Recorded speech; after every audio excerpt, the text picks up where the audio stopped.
Alors salut les drivers et driveuses. Alors tout d'abord, avant de commencer cette nouvelle vidéo, je tiens à vous souhaiter une bonne année, un meilleur vœu. Je vous souhaite la santé aussi. Et puis l'argent, ça vient tout seul. Une fois qu'on a la santé, ça vient tout seul. Donc voilà, je pense qu'il y a des priorités qu'on doit se souhaiter, surtout dans des périodes comme celle-ci. Alors, aujourd'hui je me retrouve en compagnie de Orlando, un ami que j'ai rencontré ici au Luxembourg. Pour une présentation d'une voiture qui nous vient du pays du soleil levant. Donc voilà, pour ceux qui l'auront compris. C'est une voiture qui s'est vraiment démarquée au niveau de ses performances, que ce soit sur rallye ou que ce soit même sur route ouverte. Donc voilà, je pense qu'on est là, on est sur la 5e génération. Ouais, là on est sur la 5e génération de la voiture que je vais vous présenter. Et franchement, pour l'avoir vue en œuvre et en activité, on va dire, c'est vraiment une voiture qui est exceptionnelle et qui est topissime et que j'espère m'offrir un jour, vraiment, parce que ça mérite vraiment un achat comme celui-ci. Donc voilà, je vais vous montrer la voiture un peu plus en détail.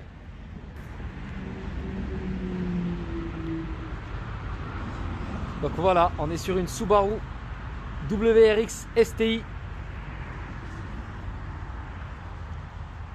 avec pour le moment full d'origine, mais avec une pièce au niveau de l'échappement, donc juste les sorties. Au niveau de l'échappement, vous pouvez l'apercevoir, c'est vraiment une gueule agressive, c'est un truc de malade.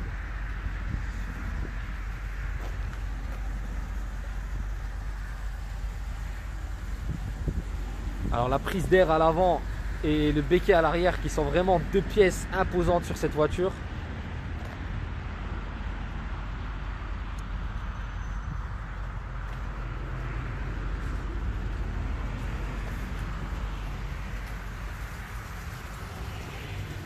Vraiment incroyable.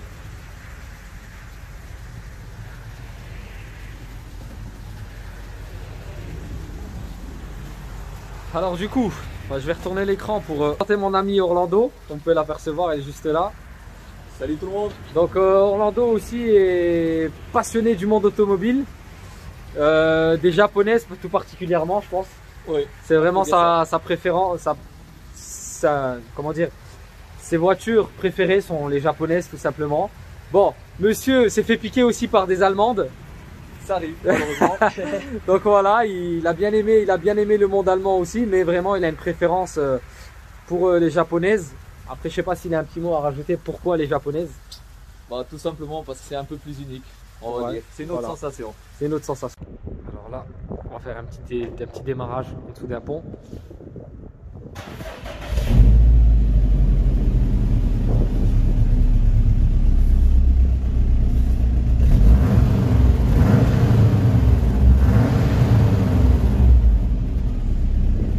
Comme vous pouvez l'apercevoir, l'échappement n'est pas celui d'origine. On voit mieux du côté là.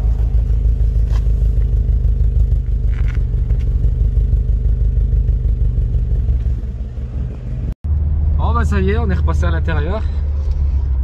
Comme vous pouvez l'apercevoir sur l'arrière, on voit ce énorme béquet qui est vraiment imposant. Franchement, il n'y a pas de terme. C'est vraiment beau à voir esthétiquement, et même dans le rétro, comme Orlando a pu me préciser, on voit que ça. Oui, on voit que ça. Donc voilà. On n'oublie jamais ce qu'on roule. Je vous montre un peu l'intérieur. Bon, c'est vraiment très sportif, hein. Boîte courte. Bon, multimédia, on est quand même assez bien servi. On reste sur quelque chose de soft au niveau du multimédia. Là, tous les paramétrages de consommation, etc. Les différents modes de conduite. N'oublie pas le cycle STI pour ne pas oublier dans quoi on roule. C'est ça. Les compteurs assez à l'ancienne, mais sportivement. Voilà, rouge sportif. Hop, on va sur des sièges quand même assez baquets.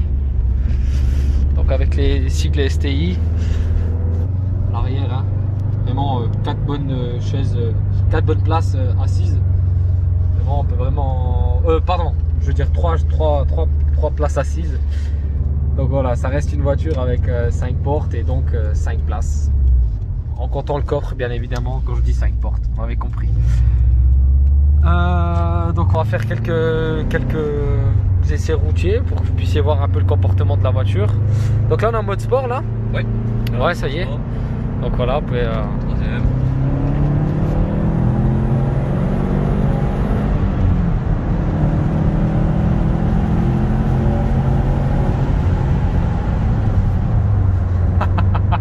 Alors juste pour donner les caractéristiques de la voiture, alors on est quand même sur une voiture qui fait quand même 300 chevaux. Après au niveau du Newton couple, est-ce que tu sais a priori? Non, je sais pas non plus, je préfère pas vous donner de mauvaises informations. Mais ouais, quand même 300 chevaux franchement pour un 2,5 litres moteur boxer. Et au niveau du poids, on est sur combien à peu près là-dessus? Ouais, quand même 2 tonnes. On est à 2 tonnes. Donc voilà, on est quand même sur un gros bébé. Mais un gros bébé qui se débrouille plutôt pas mal. Hein? On peut dire ça, ouais. Ouais, c'est ça. On s'ennuie pas au volant. Sincèrement, non, on s'ennuie pas. Donc, voilà. Donc là, on est sur une japonaise avec le volant à gauche et non le volant à droite. Donc pour ceux qui l'auraient espéré. Mais bon, je vous le cache pas que d'ici quelques temps, je pense qu'on aura l'opportunité de présenter des volants à droite. Avec peut-être notre ami Orlando ici, ou bien d'autres personnes qui seront présentes. Oui, je pense bien que ça va pas tarder alors. Il y aura encore des belles vidéos. J'espère. Si, ça sera. Donc on est sur une boîte 6 rapports. Hein. Oui, exactement. Avec le R pour Racing. Ça c'est vraiment quand on veut franchir les airs. C'est ça, c'est la vitesse la plus rapide, c'est celle-là. Voilà, c'est celle-là. Quand on veut partir. Mais il faut éviter de la mettre, faut éviter vraiment parce que sinon. Voilà. Ah, on a une belle journée en plus aujourd'hui aussi, donc ça va. Ici on a un bel endroit, une petite route. Petite anecdote aussi qui m'a bien plu sur ce genre de voiture, bon pour les fanatiques de tout ce qui est un peu performance, etc. C'est quand on la dump valve relâche à haute Oui. qu'on est à plus de 6 ou 7, non je crois qu'on est à plus de 6000, quand tu relâches l'accélérateur, bah t'as le tch, c'est ça. C'est ça. Et ça c'est ce qui fait vraiment bicher tout le monde, tu vois, c'est ce qui fait vraiment kiffer tout le monde. Ce petit côté, sachant qu'il est d'origine, hein, mais vraiment t'en mets un autre, t'en as un autre qui est pas d'origine, tu l'entends un peu plus déjà dans l'habitacle et même sur l'extérieur. Et franchement c'est un kiff. Oui, je pense que ouais, c'est voilà. C'est un petit plaisir en plus. Ça fait vraiment plaisir parce que c'est vraiment une voiture qui avec peu de pièces changées peut vraiment faire toute la différence par rapport à un véhicule d'origine. Donc voilà, je sais pas si après Orlando avait quelque chose à rajouter par rapport à la conduite ou quoi que ce soit. Qu'est-ce qu'il en pense lui, s'il voudrait donner son avis par rapport à la voiture? Ouais, bon, moi personnellement, ce que je peux dire, c'est que c'est une voiture qui a une mauvaise réputation, malheureusement. Les Subaru, la plupart des gens n'aiment pas trop à cause de leur moteur apparemment pas très fiable. Mais je peux vous garantir que c'est vraiment pas du tout le cas. On en a eu déjà quelques-unes et j'ai jamais eu aucun souci du moment que tout est respecté, que la voiture a froid, que les révisions elles sont faites. Donc la voiture n'est pas tirée à froid, révision faite, respecter la mécanique tout simplement. Très simplement. Je pense du moment que ça c'est fait, voilà. Après c'est pas un secret dans toutes les voitures. C'est dans toutes les voitures, c'est ça. Après ici c'est vrai que ça pardonne pas trop si on respecte pas trop ces petites choses là. Ces petits pardonne critères, pas, ouais. Ça pardonne pas. Donc là, et ça c'est très cher, ça c'est clair aussi. Oui. Je pense que ça paraît logique quand même, même dans toute chose, hein, que ce soit dans le monde de l'automobile ou quoi que ce soit, si on n'y fait pas attention avec sa case, ben, c'est qu'on n'y a pas fait attention tout simplement. Donc...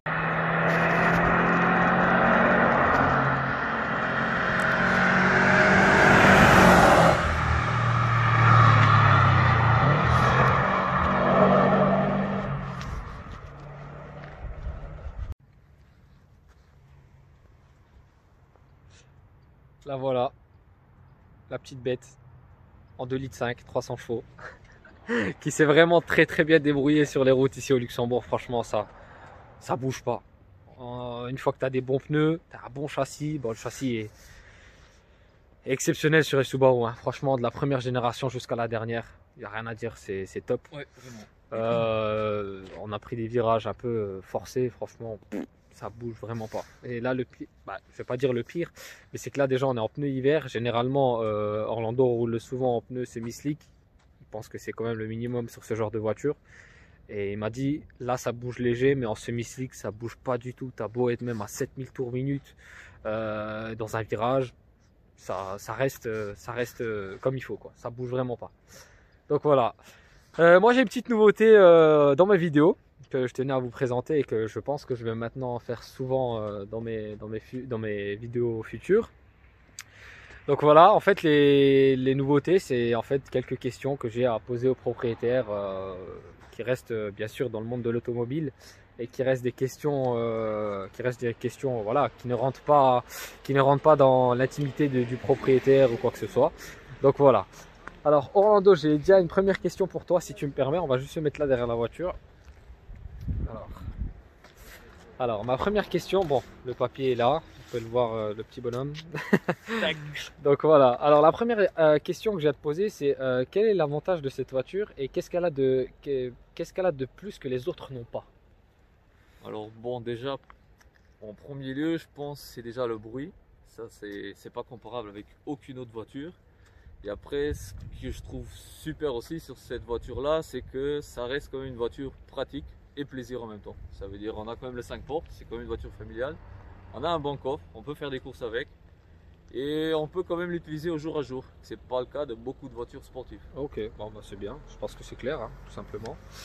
Les qualités de cette voiture, quelles sont les qualités de cette voiture?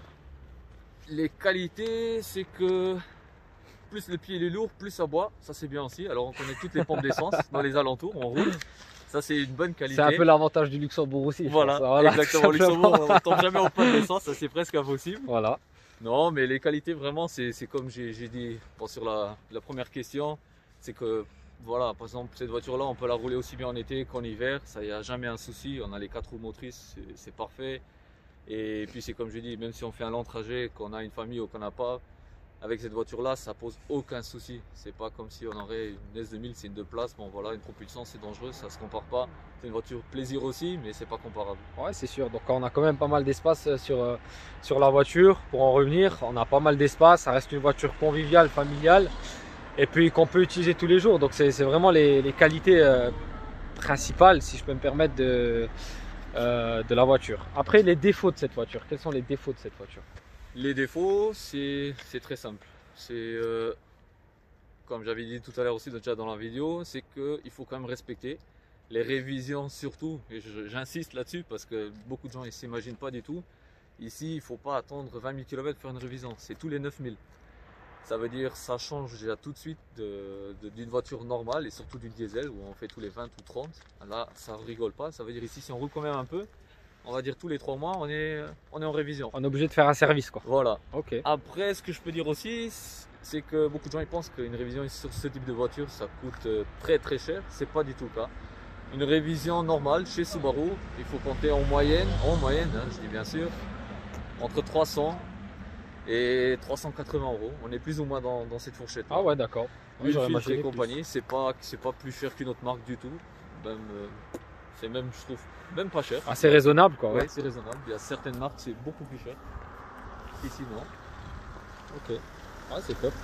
On va juste passer de l'autre côté. Voilà. Alors, les autres questions. Alors, notre ami ici, Orlando, est fan du monde automobile et aussi du monde à 2 roues, c'est-à-dire au monde du vélo. La question que j'avais, alors, ta préférence par rapport au monde automobile et au monde du vélo, quelle est ta préférence? Est-ce que tu préfères le monde auto ou le monde vélo? C'est deux mondes très différents. Ouais. Pas comparables. Deux sensations différentes aussi, je pense. Deux sensations différentes. Après, du moment qu'il y a de la sensation, c'est le plus important, que Ouais. ce soit l'automobile ou le vélo. Le vélo, c'est pareil. J'aime le vélo, mais principalement le downhill. Voilà, c'est les descentes, c'est la vitesse, c'est les sauts. C'est tout ce qui donne un peu d'adrénaline. On va revenir un tout petit peu sur la voiture. C'est plus ou moins la même chose. Moi, une voiture, c'est pas un moyen de transport d'A vers B. C'est quelque chose qui doit me faire plaisir quand je roule. C'est pas toujours principalement la vitesse. Ouais. C'est pas ça le plus important dans une voiture. En tout cas, je pense pas pour moi. C'est clair que ça doit rouler quelque chose. Il faut qu'il y ait quand même un peu de patate en dessous, mais je dois pas rouler sur l'autoroute à 300 pour dire que j'aime une voiture. C'est pas Ouais, du tout le sûr, cas. c'est sûr. Et le vélo, c'est la même chose. Il faut qu'il y ait de la sensation, il faut que ça roule. Ouais, il faut qu'il y ait des hauts et des bas, tout simplement. C'est exactement ça. Oh, bah c'est top, c'est top. Maintenant, on va rentrer un peu plus dans les détails. La question numéro 5. Quelle est ta voiture de rêve? Alors, ma voiture de mes rêves, ça restera toujours la Toyota Supra. Tout simplement. Laquelle? Parce qu'il y a eu plusieurs générations. Oui, maintenant, il y a plusieurs générations. La MK4. La MK4. Voilà. Eh ben voilà. Le fameux, avec le fameux 2JZ. Ça, c'est vraiment une voiture, pour moi, hors norme. Il n'y a pas d'explication. Je trouve déjà du châssis, la forme de la voiture, c'est déjà impressionnant. Après, ce moteur, la boîte de vitesse, c'est quelque chose qui tient des préparations de fou. Et bon, ça reste une propulsion. Pour moi, le plus grand plaisir dans les voitures, c'est une propulsion. Même si on parle d'une 4 roues motrices. Ouais. Mais pour le vrai plaisir pour moi de conduite, c'est une propulsion. C'est beaucoup plus joueur, c'est très différent. Je pense qu'il y en aura beaucoup qui vont partager ton avis, à mon avis, par rapport à la 2JZ, parce que c'est vraiment une voiture qui est exceptionnelle. Ouais. Rien à dire. Par rapport à que ce soit sur toutes les japonaises, c'est vraiment une voiture qui se démarque par rapport aux autres, quoi. Ça oui. Tout simplement. Ce qui est très dommage, c'est le Fast and Furious qui est un peu gâché. Parce que depuis que ce film il est sorti, les prix ils sont exorbitants maintenant. Oui, ils sont hors de prix. On achète aujourd'hui une Toyota Supra en volant à gauche au prix de la toute nouvelle. C'est juste pour avoir une idée, avec une voiture qui a 20 ans. Ah ben voilà. C'est de la folie. Pour avoir un ordre de prix, ben voilà. Ça fait mal. C'est ça. Bah du coup, ça rejoint un peu la question numéro 5. Quelle est la voiture que tu as déjà eue et qui t'a marqué, et pour quelle raison elle t'a marqué? Je pense qu'on arrive à se retrouver par rapport à la voiture de rêve. Donc voilà. Voilà, oui. Bon. Alors j'ai déjà eu la chance d'avoir des Toyota Supra. Et c'est en fait cette voiture-là qui m'a le plus marqué. Bah, c'était aussi toujours des volants à droite. J'ai jamais eu de Supra volant à gauche, déjà par rapport au prix. Il y a quelques années en arrière, c'était abordable. C'était pas plus cher qu'une autre voiture. Parce que beaucoup de gens ils voulaient pas rouler avec une voiture volant à droite.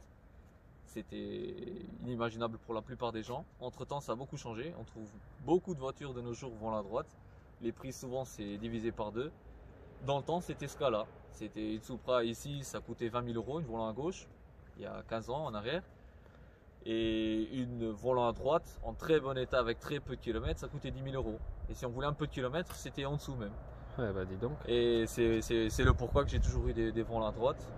Malheureusement, au Luxembourg, c'est très compliqué le contrôle technique.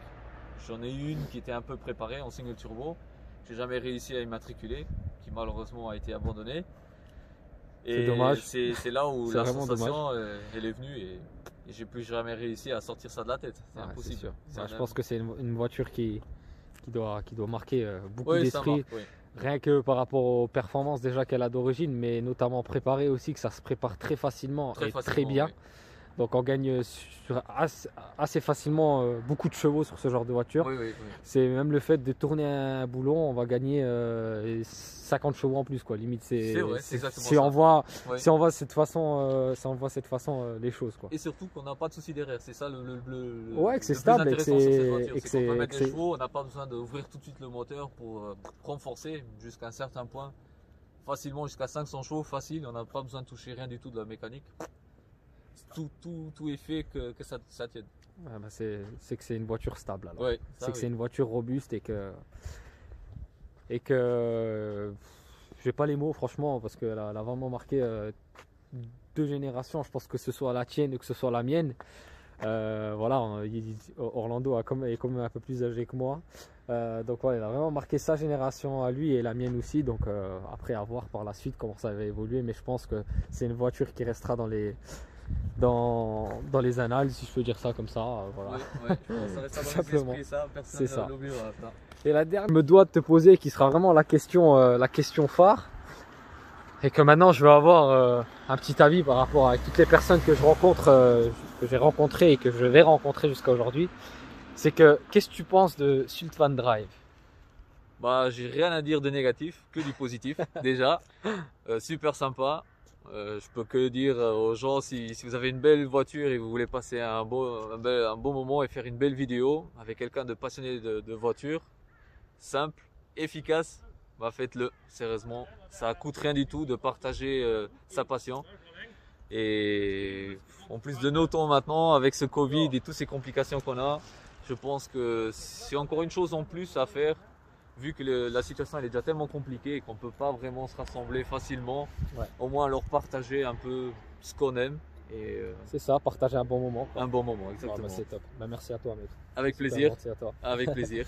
Et puis voilà, nous, On se quitte sur ces belles images de la magnifique Subaru STI WRX avant-dernière génération, sachant qu'il y en a une nouvelle qui est encore sortie depuis quelques temps maintenant, qui est la dernière génération. Et on attend de voir ce que Subaru va nous réserver pour 2021. Voilà, voilà.